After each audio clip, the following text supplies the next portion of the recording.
Ito nang matagal nang hinihintay ng taong bayan, isiniwalat na sa publiko ang umunay video evidences laban kay Pangulong Kuting Jr. na ayon sa mga ulat ay naglalaman ng sensitibong impormasyon kaugnay ng korupsyon at pang-aabuso sa kapangyarihan.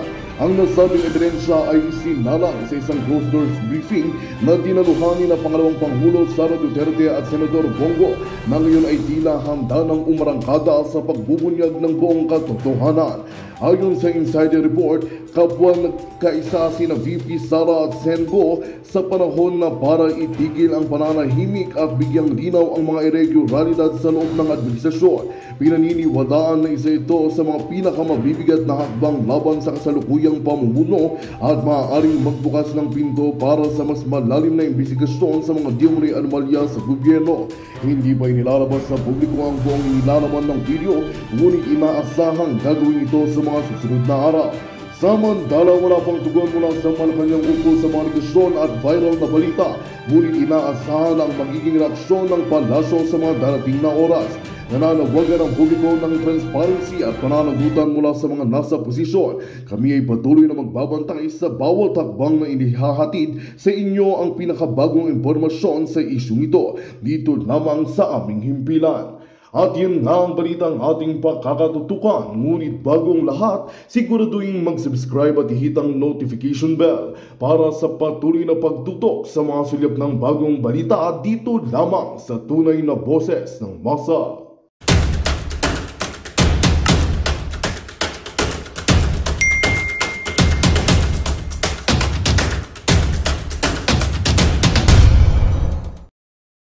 Magandang gabi mga banateros. Magandang gabi. Siyempre, batiin muna natin yung mga kapatid nating banateros. Si paring RJ, si Coach Oli at si Master Judea na ngayon ay nanonood sa ating palatuntunan. Sana nasa magandang Nasa mabuting mga kalagayan. lugar kayo. Humayo kayo at magparami. Oo, magandang gabi. At ngayon pong Martes ay mainit na mainit pa din mga partner ang patutsadahan ng mga nasa gobyerno. Oo, at marami tayong nakikitang mga paninira, patuloy ito na paninira kay Inday Sara Duterte. At syempre, pagka Duterte, yung mga alyado ng mga Duterte, patuloy din sinisiraan. So, last week, sinabi natin dito sa ating show na hindi lang po si VP Sara ang target. Mukhang pati si Senator Bongo ay target ng ng mga vloggers ni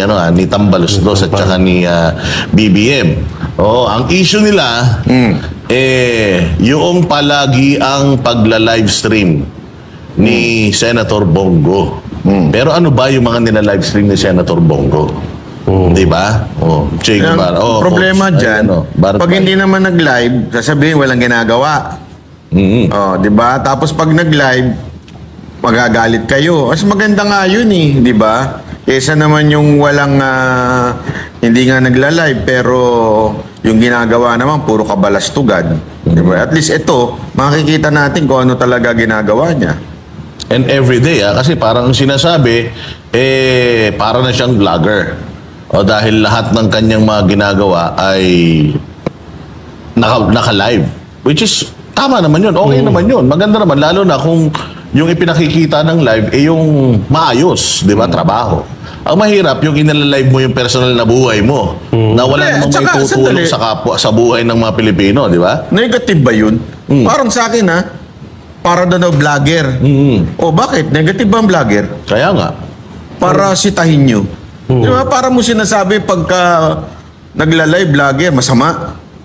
Di ba? Ba't ganun? Mas okay naman. Ano bang issue sa mga charity vlogger? Ano ba ginagawa ng charity vlogger? Bakit kinokonekta si Senator Bongo na para daw siyang charity vlogger dahil lagi na lang siya naka-live sa lahat ng mga pagtulog niya?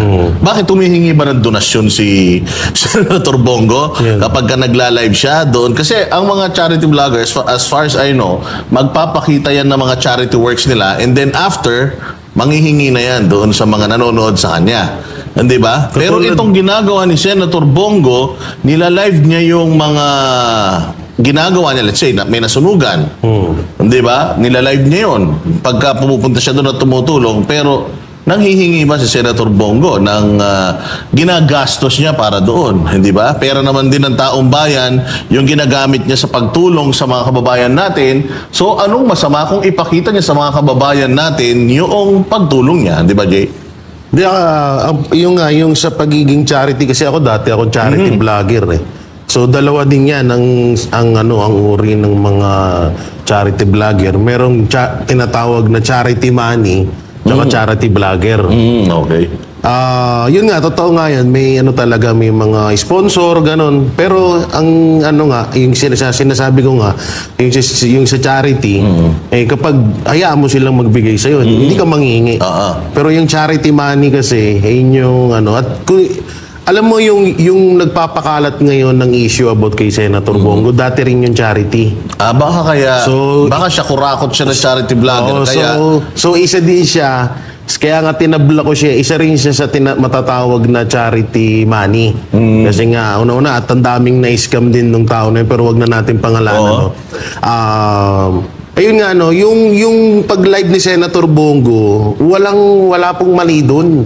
Oo, napakaganda nga nun, at least nakikita natin. At sana, sa totoo nga lang, mas maganda nga po yan kasi may encourage ni Senator Bongo yung ibang mga politiko na kaysa mga Duterte lang yung pinag-aaksayahan ng panahon, di tumulong kayo. Diba? So maganda yan. Tsaka, mas dihamak na maganda yung ginagawa ni Senator Bongo kaysa sa ipunin mo yung tubig at gagamitin mo sa tagtuyot. So mas yun, mas maganda tong ginagawa niya. Walang walang masama. Tsaka kita nyo naman alam nyo may mahihalin tulad natin to kay Senator Bongo, ito yung si Pastor Alam nyo kung bakit kasi ang KOJC at si Pastor hindi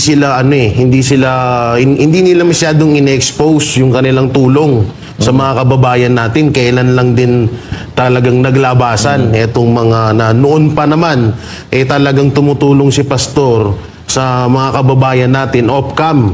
So si Senator Bongo din ngayon lang din naman naging ganyan din niya na hindi yung pagtulong yung talagang in-expose. So napakaganda nun kasi may encourage si Senator Bongo yung ibang mga politiko na imbis na magnakaw lang kayo ng magnakaw ng pera ng taong bayan dyan, tumulong kayo. At ang pinakamaganda pa dito, hindi naman nanghihingi ng pera or pinangtutulong ni Senator Bongo sa ibang tao, ni sarili niya. At yung siguro sabihin alam natin, mo kung bakit siya ganyan? Nalalagpasan kasi yung presidente nilang tamad. Sa bagay, yan pa nga yung pag tamad ng presidente, walang mablog yung mga vlogger niya. Pupunahin na lang itong iba na nasasapawan yung ganyan kasi kahit sa mga kumpanya, pag may magaling sa kumpanya at naaangatan yung iba, ang gagawin ng mga tamad, sisiraan yung magaling. Kung ano-anong istorya ang iimbento, kung ano-anong paninira ang gagawin. Dahil nga napakagaling. Kasalanan ba namin kung laging tulog yung presidente nyo? Lagi ang tanong, natutulog ba? Laging dilat yung presidente nyo. Lagi nagpapa-interview kamo. Di ba? Hindi na natin kasalanan yun. Tsaka, yun nga din sana yung i-connect ako. Hindi kaya napipressure din itong mga kasamaan niyang senador na ganito ang ginagawa ni Senator Bongo. Kasi as far as I know, effective yung ginagawa ni Senator Bongo Kasi since nung nagtrabaho siya noong 2019 hanggang ngayong 2025, kita mo, nag-number 1 pa siya sa senatorial race. So, ibig sabihin, nagugustuhan ng tao yung ginagawa niya na serbisyo. Kaya nga, majority ng Pilipino, ibinoto siya. Actually, mas marami pa nga sanang boto yan. Kasi meron 17 million na hindi nabilang na boto. Definitely, hindi lang sana si Senator Bongo yung pumasok. Baka karamihan doon sa mga lahat ng Duterte ay pumasok kung hindi lang sana nagkaroon ng hocus-pocus dyan sa ating tsaka consistent Buti sana kung ginagawa ni Senator Bongo ito ng eleksyon lang. Ginagawa niya ito halos araw-araw Hindi ba? Yun ang difference, di ba? Si Senator Bongo talaga Kita mo, katatapos lang ng eleksyon. 6 na taon pa bago uli magkampanya.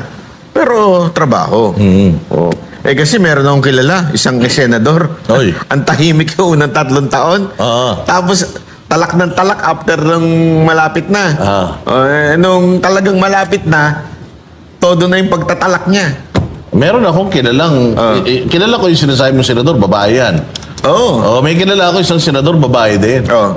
Babanat yan sa mga Duterte sa unang 3 taon sa paninilbihan. Tapos? Pag 3 taon na, yung malapit na siyang matapos at re-electionist siya, hindi na siya babanat sa mga Duterte. Kaya nanalo ulit Si Risa Ontiveros yan. Sinasabi ko, pangalanan na natin. Ganyan? Ganun ang style ni Risa Ontiveros. So, kasi nga, alam din ni Risa Ontiveros na kasi bopols Nakita mo naman, hindi ba? Para siyang merong puppet. Para siyang puppet lang Meron siya yung kanyang abogada, nagpapasa lang sa kanya doon sa mga videos na nagkalat sa social media, para nagpapasa lang sa kanya. Tapos minsan nga, yung sinasabi ni Ontiveros, minamampa nung kanyang assistant so, in order for her to stay relevant at makasabay sa mga matatalinong senador, kailangan niyang banatan yung mga Duterte para mapag-usapan siya kasi nandoon ng clout hindi ba? So, pagka matatapos na yung yan ang ginawa niya nung nakaraan, kaya nanalo ulit yan Dahil yung last 3 years niya, tahimik na siya. Kaya nakita mo ang nalaglag nun, si De Lima, yung mga ibang dilawan nalaglag. Pero siya nanalo kasi nga tumahimik siya pansamantala. May coach siguro yun, Meron. May coach. Di ba? Talagang kasi, alam nyo, alam naman natin ng administrasyon pag alam nilang tinik sa lalamunan nila, talagang pinapagapang yan. Ang unang gagapang dyan, strategy na to Kasi kung matatandaan nyo, nung inuunti-unti sabi ni Martin Romualdez itong si Vice President Sara Duterte. Di ba ang unang gumalaw din mga vlogger. Kesyo may mga ganito, kesyo may mga issues silang binabato kay Vice President Sara Duterte na maraming may ano-ano pa na may kabit-kabit daw, ganun. So ganun yung ginagawa ngayon din kay Senator Bongo. Talagang yung mga vlogger muna yung pinapauna niyang hanggang sa kapag kalat na, tsaka na naman nila parang malamang sa malamang baka pa-imbestigahan na naman to. Tsaka partner, wala silang masilip Wala silang masilip kay Senator Bongo. Kaya nga, pati yung mga araw-araw na ginagawa niya, yun na lang ang pinapansin. Wala rin silang masilip kay VP Sara. Kita mo, meron namang video nagkakalat, na kinasal daw sila ni VP Sara. Saan? May kinakasal bang parehas babae dito sa Pilipinas? Meron. Parang yung kasal ng mga tikbalang pagka umuulan. May sariling kasal yun Hindi ko maintindihan. Kaya ng Pilipino Ay, nako. Di ba? I mean, may katulad yun. Napaka-cheap na atake nun. Banat ba kasi diba? Alam mo, yan din-discuss ko ngayon sa page ko. Ang mga Pilipino talaga, gustong-gusto ng chismis. Ewan ko ba talagang kinalakihan na natin yan. Kaya tuloy, kami mga banateros, talaga nananatili kami sa katotohanan lang. Yan ang pag-usapan natin, yung mga tunay na issue, hindi yung chismis. Kasi nangyayari, labanan na ng chismis ngayon Katulad niyan. Pabunggahan Oo. So gagawa na naman yung iba ng chismis tungkol sa kabila. Tapos chismis na naman dito. Di para tayong mga tanga, sana itaas naman natin ng level ng usapan. Diba? Huwag yung puro chismis. Katulad niyan, ano ba naman yun? Papakasal. Anong pakialam nyo? Diba, anong pakialam nyo sa pakasal nung kahit magpakasal pa ng 10 beses yan, wala na kayong pakialam doon as long as nagsiserve sa bansa na maayos. Yun lang naman sa akin dyan. Ang hiling natin pumasok doon sa eksena ng mga buhay na may buhay. Kung inggit kayo, pakasal din kayo na ilang beses. Pakasalan niyo yung aso nyo. Ang nakakainis kasi doon, sobrang cheap. Sa sobrang wala sila talagang masilip na mali sa mga Duterte at mga alyado ni Duterte kung ano-ano na lang yung mga chismis na ginagawa nila para magkaroon sila ng content. Kasi nga, itong presidente natin, sa totoo lang ang dami naman nating proof. Ang dami rin naman talagang mga nagva-vlog na ang binabanatan ng mga vlogs nila yung mga vloggers at ni Pangulong Duterte at yung mga Duterte. Pero tayo, every time na we do vlogs, katulad yan, pag nagbo-vlog tayo, ang topic natin si Pastor Apollo Kibuloy, yung information about doon sa mga ginagawa ni Pastor Apollo Kibuloy yung nilalahad natin. So, napakarami nating naikukwento sa tao ng mga magagandang bagay na ginagawa ni Pastor na etong mga vloggers sa kabila, wala silang makitang magandang ginagawa ni BBM. Tingnan mo na lang, dito sa mga sinasabi ni Claire Castro, di ba? Lahat ng mga press con ni Claire Castro, supposedly, katulad ng lagi natin sinasabi, pasahod ng taong bayan yan, ang dapat na information na nakukuha natin sa kanya is yung mga nagagawa ni Pangulong Marcos sa Bayang Pilipinas. Pero sa nakikita natin, ang atake talaga niya ay puro Baste Duterte, puro Inday Sara Duterte. So ngayon, meron na naman siyang sinabi na ito daw si Bongbong Marcos ay hindi naman gumasta ng 125 million in 11 days. At wala naman daw si Bongbong Marcos notice of disallowances. So, I mean, since kinumpara mo na rin lang naman si VP Sara, yung budget ni VP Sara, kay Bongbong, bakit hindi kayo mag-open ng investigation on your own kung talagang malinis kayo na scrutinize natin yung budget ni Inday Sara? Kasi yun nga yung lagi natin sinasabi na masyado kayo nakatutok sa confidential funds ni VP Sara, pero yung confidential funds ni Bongbong Marcos na 4.5 billion per year, napakalaki niyan, saan napupunta? Kung kukomputin mo nga, lumalabas na 125 million ang ginagastos ni Bongbong Marcos per day. Kung i-divide mo yung 4.5 billion na budget niya sa isang taon. So kung 11 days ang pinag-uusapan, lamang ng 12 milyon, 12.5 million na lamang na gumagastos si Bongbong Marcos sa 11 araw. So, kaya nga sabi ko, hindi ito si Claire Castro. Pinapahamak niya si Bongbong eh. Hindi ba? Kasi sa totoo lang, iniiwasan nila yan eh, yung usaping drugs. Yung usaping budget, confidential funds ng Malacanang, hiniiwasan nila yan as much as possible. Kasi hinahanap talaga ng taong bayan yung pera na yan eh, dahil pera natin yan eh. Pero siya ang nag-open up. Kaya nga, naku, delikado kayo dito. Lalong-lalo na, itong PCO chairman, yung PCO secretary, inabsorb na.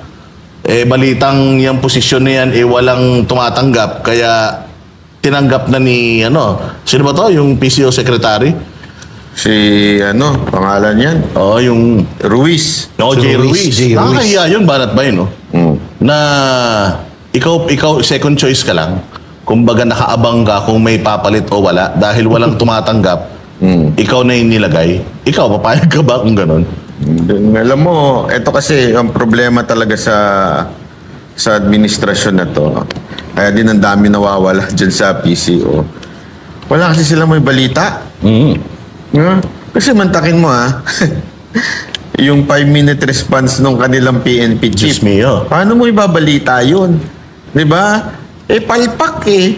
Paano mo kaya ibabalita na supposedly yan yung mga... Kasi naalala ko yan nung panahon ng Duterte administration. Yung ginawa ni Sec Martin, ini-invite niya yung mga ahensya ng gobyerno.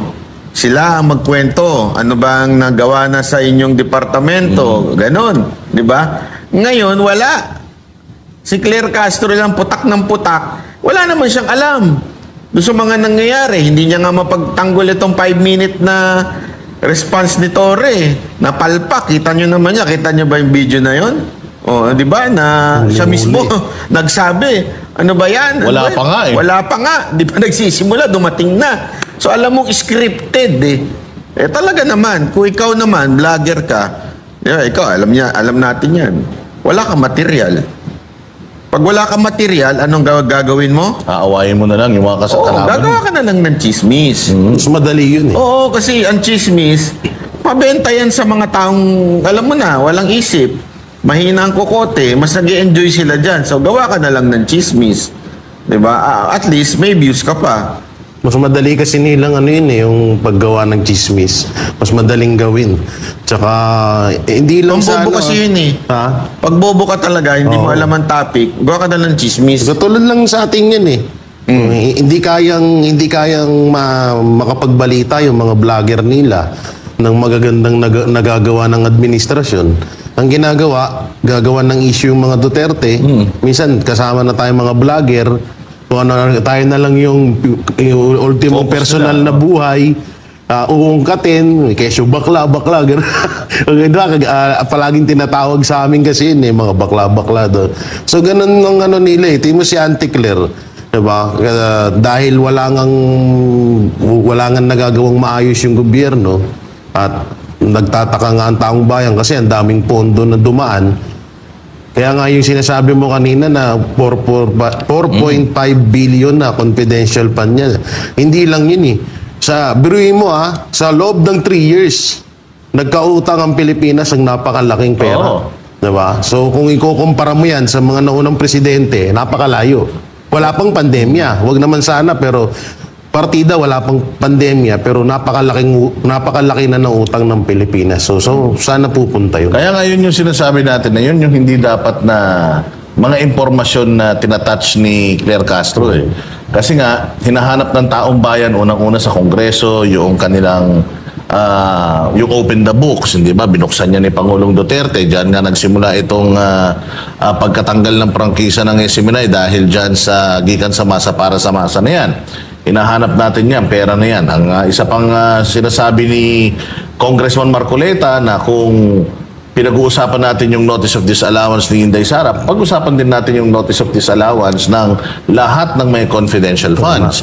And kung iniimbestigahan natin yung confidential funds ni VP Sara na nanggaling naman yun sa Malacanang, bakit hindi na rin natin simulang imbestigahan yung confidential funds ng Malacanang kasi mas malaki mas malaki yung budget ng Malacanang. Imagine mayroong 4.5 billion na budget na pondo ang Malacanang, confidential funds pa lang to may ganong kalaking budget, wala namang sumusukong mga rebelde.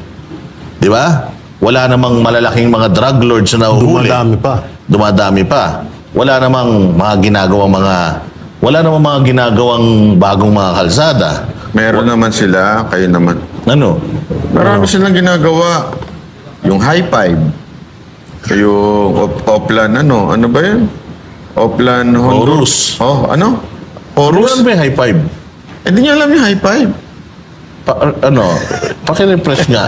Yung OpenAI, high five yun.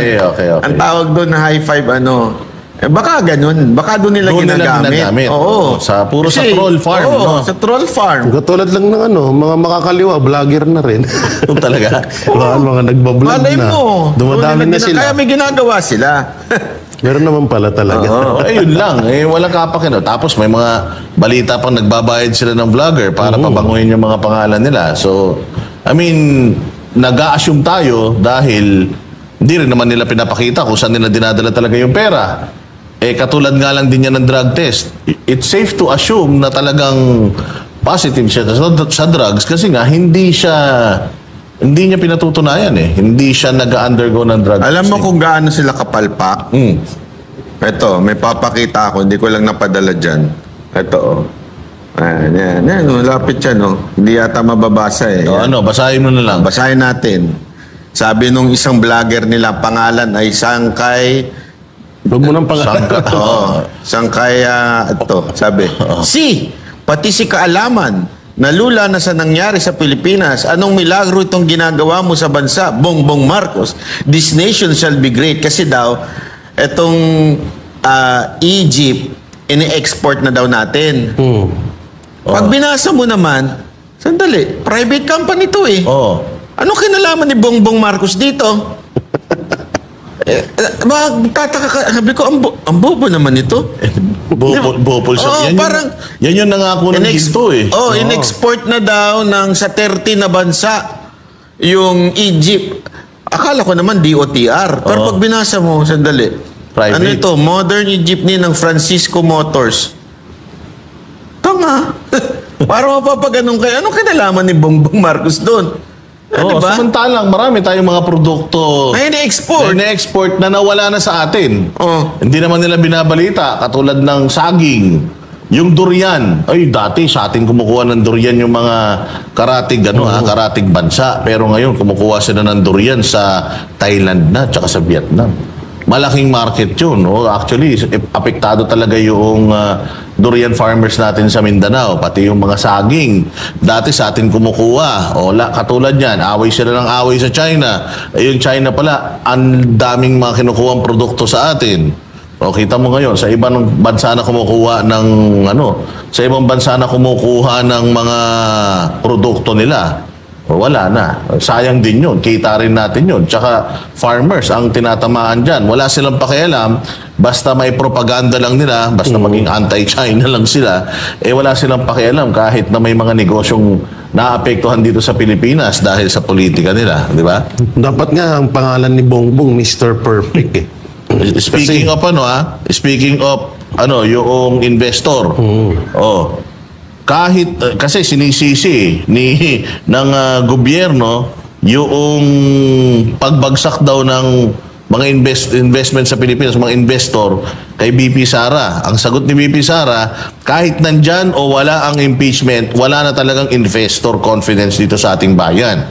Kung nakikita ninyo, bagsak ang ating foreign investment sa ating bayan. Kaya wag nila akong gawing reason kung bakit pangit ang takbo ng ating ekonomiya. So, ang ekonomiya, pangit, tinisisi nila kay VP Sara. Ano yung sinasabi mo kanina, Jay? Hindi, dito na rin tayo total. Nandito, Alam nyo, paano tayo papasukin dito ng mga investor? Kung yung baha nga sa Pilipinas, hindi nila masolusyonan. Sino ba naman tangan na businessman na magsasayang ng milyon na pera dito sa bansa natin kung mabubulok or masisira lang din yung hanap buhay nila dito? Pangalawa, sino man naman din bobo na businessman na maghihirap, mag-align, mag-ano ng pera dito na ultimo ang, diba, yung kamakailan lang maraming mga kinikidnap ng mga foreigner. Yes. So sino ang may kaya talagang mapapaisip yung mga na ayaw na nila dito sa Pilipinas. Bakit ka mag-i-invest sa Pilipinas kung ultimong simbahan binababoy ng sarili ng gobyerno?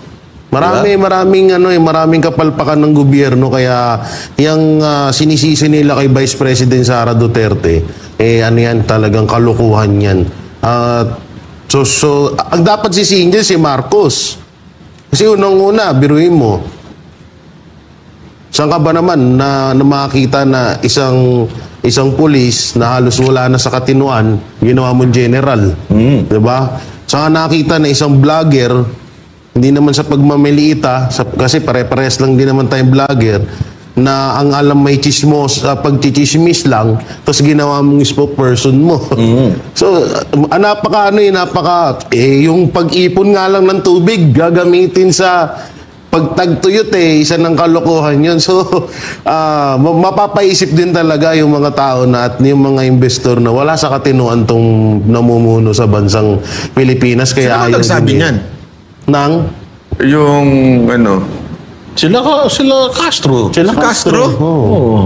Kaya nga sabi ni Vice President Sara Duterte, yung mga Castro daw yan. Hindi naman daw yan lahat. Yung dalawa, yung tatlo. Nadagdagan Andiyan na rin yung pinsan nila. Si konti-konti na lang daw. Hindi, naging Castro na. Si Abante. Si Abante. Yung pinsan nila yun? Apat na sila. Kaya nga, speaking of spokesperson, may bagong spokesperson na naman. Sino? Diyos ko po, ang dami na natin spokesperson. Alam mo, Nakatandaan ito, mo ba, Natbay, noong kampanya, di ba, sinabihan si Pangulong Marcos, sino magiging spokesperson yan? Sabi niya, hindi mo kailangan ng spokesperson kasi ikaw mismo ang makikipag-usap sa tao. Di ba? Yun yung kanyang budol talaga. Kita mo kung gano'n ka mambubudol yan at gano'n ka sinungaling talaga yung visit na yan. Alam mo, itong sinabi na to, nagtataka lang ako. Si BP Sara ba presidente? Oo nga. Tama. Di ba?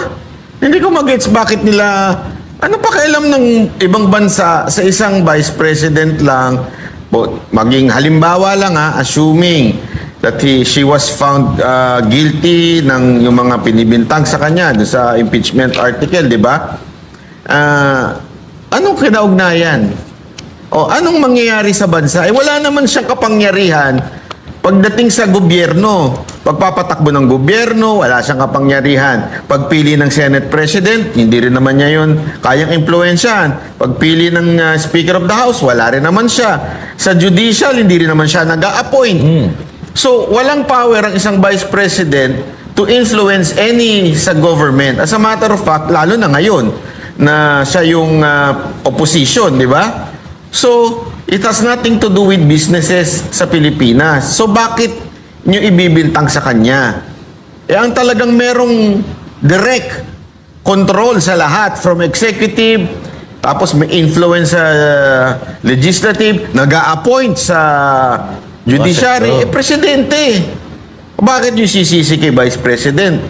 Ito si Castro, talagang hindi ko alam kung bumalik ka nga sa law school, bumalik ka sa library, mag-aral ka doon. Para kang para kang vlogger ni Marcos yung mga tangang vlogger niya. Para-paro kayo ng level ng utak. Kaya nga, tapos lagi niya sinasabi na fake news, di ba? Sabi niya, katulad dito, nung nakaraan sa may OpenAI. O tapos yung mga AI na isinare nila General Bato, sinisita niya yon na nakakahiya daw. O samantalang siya, PCO siya, pero pinagkakalat niya na yung 7 days, ay yung 7 pesos. 7 days tuloy. 7 pesos? 7 pesos na bigas. Saan?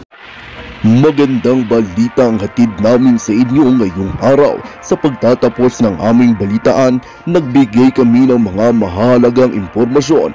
Maraming salamat sa pagtutok at pagsuporta sa aming programa. Huwag kalimutang manatili sa mga susunod na araw para sa mga bagong balita at mga kwento na dapat nating abangan. Mula sa Boses ng Masa, magandang araw, Pilipinas!